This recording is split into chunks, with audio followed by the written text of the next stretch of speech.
Humphrey Bogart. Truly hated him more than anyone. Humphrey Bogart was born Humphrey DeForest Bogart on December 25, 1899, in New York City. Bogart grew up in a household that was both privileged and complex. His father, Dr. Belmont DeForest Bogart, was a well-to-do surgeon, and his mother, Maud Humphrey, was a successful commercial illustrator whose works often graced magazines of the time. Despite the trappings of wealth, Bogart's childhood was not idyllic. He often described his parents as emotionally distant, which instilled in him a sense of independence and toughness that later became hallmarks of his screen persona. Bogart's journey into acting was not straightforward. After attending the prestigious Trinity School and later Phillips Academy, he was expected to continue to Yale, but he did not graduate and instead enlisted in the United States Navy during World War I. His time in the service, though brief, left a lasting impression on him. The story goes that during this period he acquired the slight lisp that would later contribute to his distinctive, gritty voice, though accounts vary as to whether it came from a shrapnel wound, a childhood accident, or simply his natural speech pattern. After the war, Bogart drifted for a while, taking odd jobs in show business until he finally began working as a stage manager and then as an actor in the 1920s, starting in small theatrical productions before transitioning to film in the late 1920s and early 1930s. At first, Bogart was typecast in films as a gangster or criminal, often appearing as the heavy in studio pictures. Roles in films like The Petrified Forest, 1936, where he reprised his Broadway role as the ruthless gangster Duke Mantee, began to hint at his potential for something greater. Warner Brothers quickly recognized his talent and signed him to a contract, which led to a series of memorable performances throughout the 1930s. Though he was often cast in secondary roles behind leading men like James Cagney and Edward G. Robinson, Bogart's unique screen presence, with his weary eyes and sardonic delivery, set him apart from his contemporaries. The 1940s brought Bogart the recognition that would make him a legend. With his breakthrough performance in High Sierra, 1941, directed by Raoul Walsh, audiences began to see him as more than a supporting player. His role as Roy Earle, a doomed outlaw with a surprisingly human core, displayed his ability to bring depth and nuance to characters that might otherwise have been one-dimensional.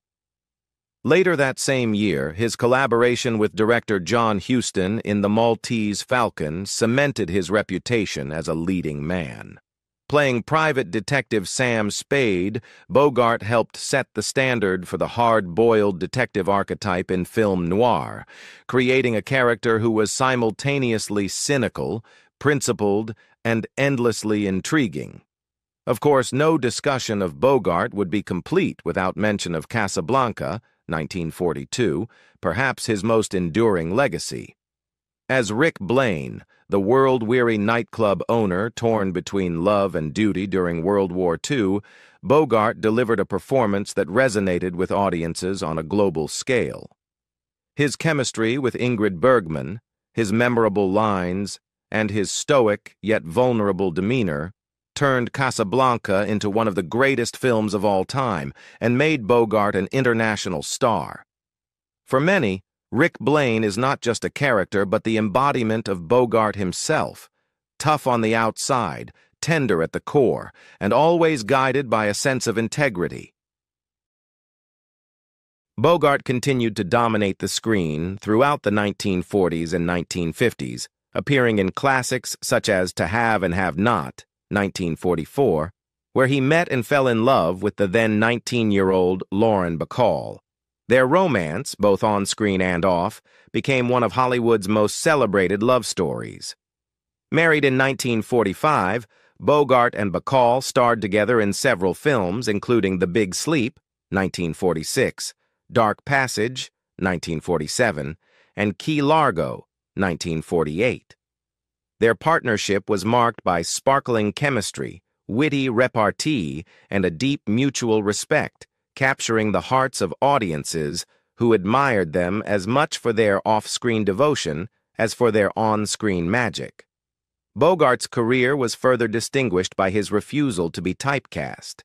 He took on a variety of roles, from the cynical but heroic captain in The African Queen, 1951, for which he won the Academy Award for Best Actor, to the troubled screenwriter in A Lonely Place, 1950, a film that revealed his capacity for vulnerability and complexity.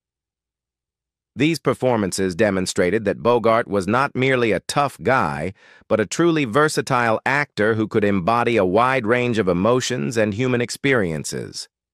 Humphrey Bogart's personal life, particularly his marriages, reflected the turbulence, passion, and ultimate stability that often mirrored the themes of his film roles. His first marriage was to stage actress Helen Menken in 1926. At the time, Bogart was still an up-and-coming actor, struggling to establish himself on Broadway and not yet the screen legend he would later become. Menken was already an accomplished stage performer, and their union seemed to many like a promising partnership of two ambitious talents. However, the reality was far less harmonious. Their marriage was short-lived, lasting only about a year, and it was reportedly plagued by intense disagreements and incompatibility.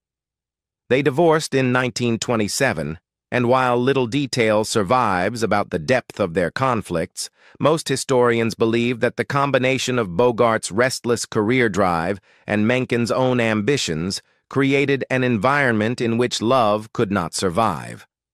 Their brief time together is often seen as an early example of Bogart's difficulty in reconciling his personal relationships with his professional aspirations. In 1928, Bogart entered his second marriage, this time to Mary Phillips, another actress who, like Menken, had made her name in the theater world.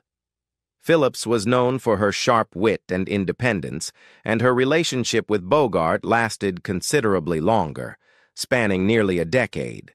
The couple married during a period when Bogart was still struggling to transition from stage roles to the more competitive world of film.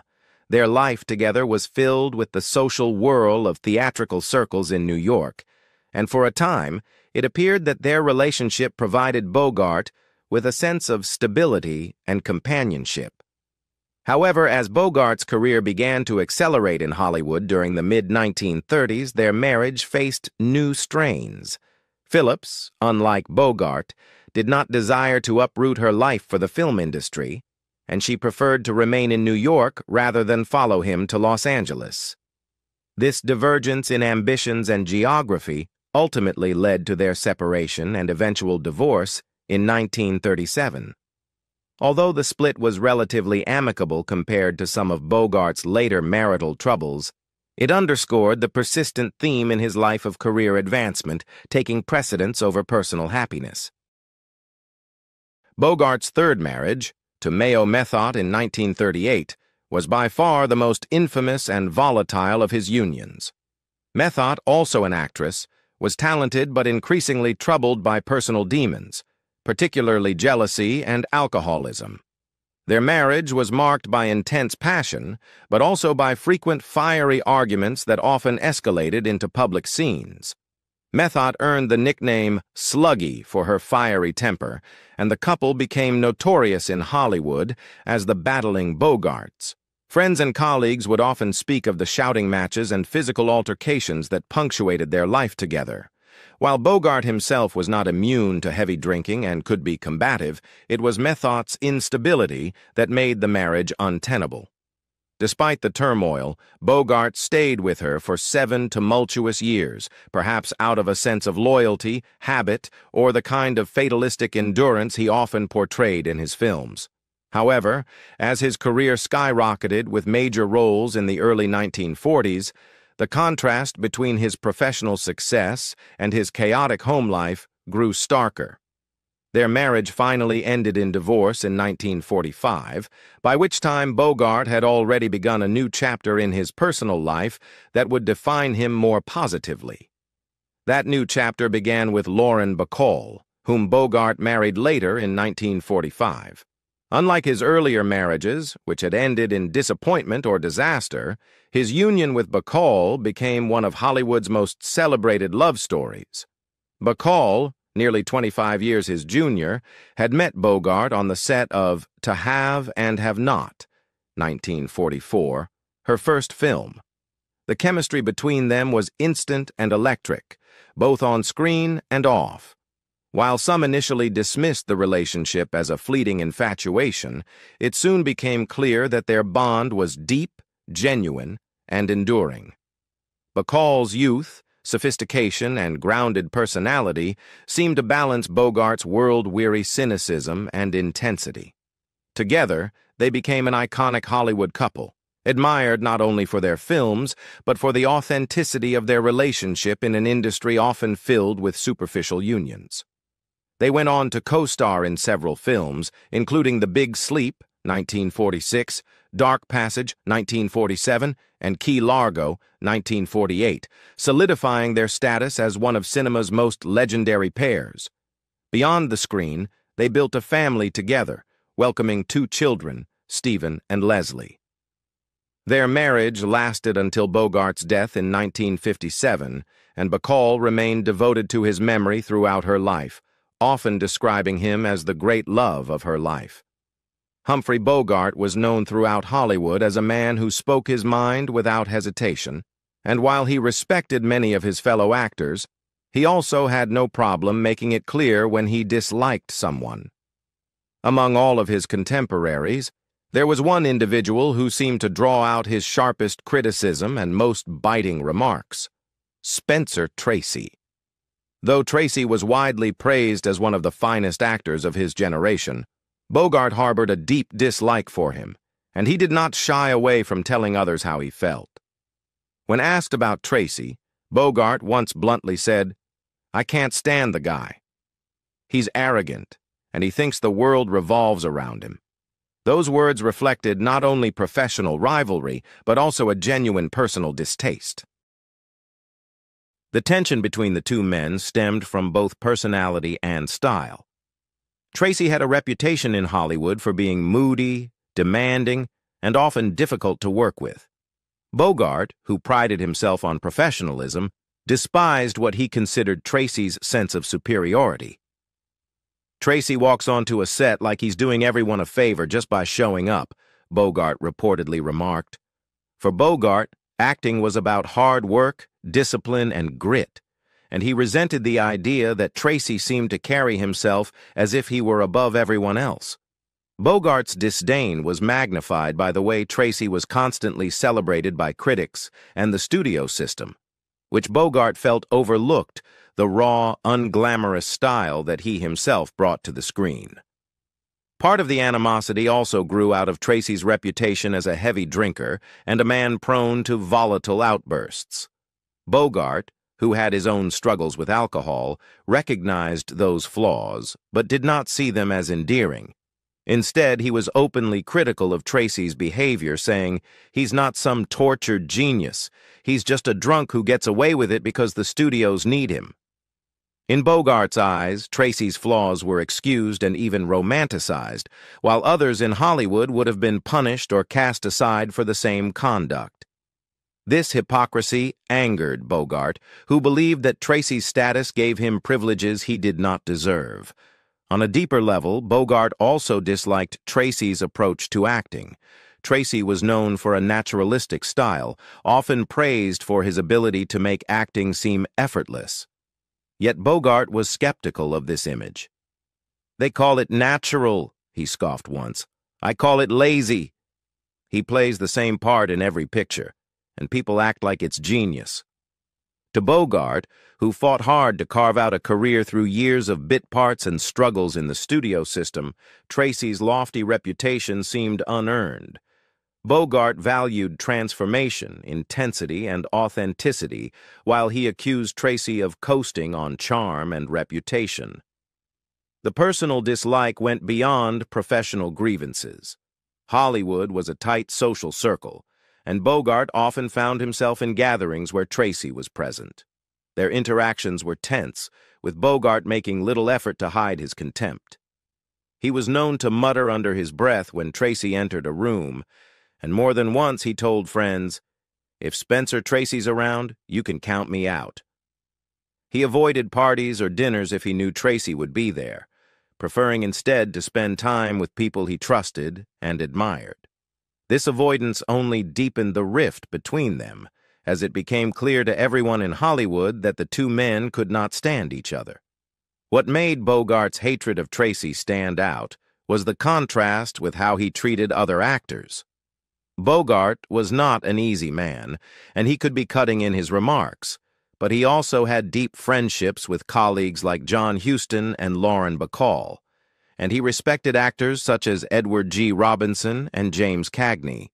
With Tracy, however, there was no middle ground, no softening over the years. Even as Bogart grew older and mellowed in some ways, his attitude toward Tracy remained fixed. "Some people you just don't like, no matter what they do," he explained once, "and for me, Tracy is one of them." Despite their mutual stardom, Bogart and Tracy never worked together on a film, and many believe this was no accident. Studios, aware of Bogart's strong feelings, likely avoided pairing them to prevent conflicts on set. Bogart himself admitted, "I wouldn't last a week on a picture with him. Either he'd kill me or I'd kill him." That stark assessment captured just how deep the animosity ran. It was not simply a matter of rivalry or competition, but a genuine personal clash that could never be resolved. In the end, Bogart's hatred for Spencer Tracy was as much a part of his candid personality as his legendary performances on screen. While Hollywood continued to celebrate Tracy as a great actor, Bogart held firm in his belief that he was overrated and insufferable. His words, sharp and unsparing, left no doubt about the intensity of his feelings. "I don't care how many Oscars he wins," Bogart said, "I'll never buy the act." For Bogart, Spencer Tracy was not just another actor. He was the one man in Hollywood he truly despised above all others. Towards the end of his life, Bogart developed cancer of esophagus. Since he never consulted doctor, his condition could not be determined till January 1956. By this time, it was too late for surgery or chemotherapy. He died of the disease on January 14, 1957.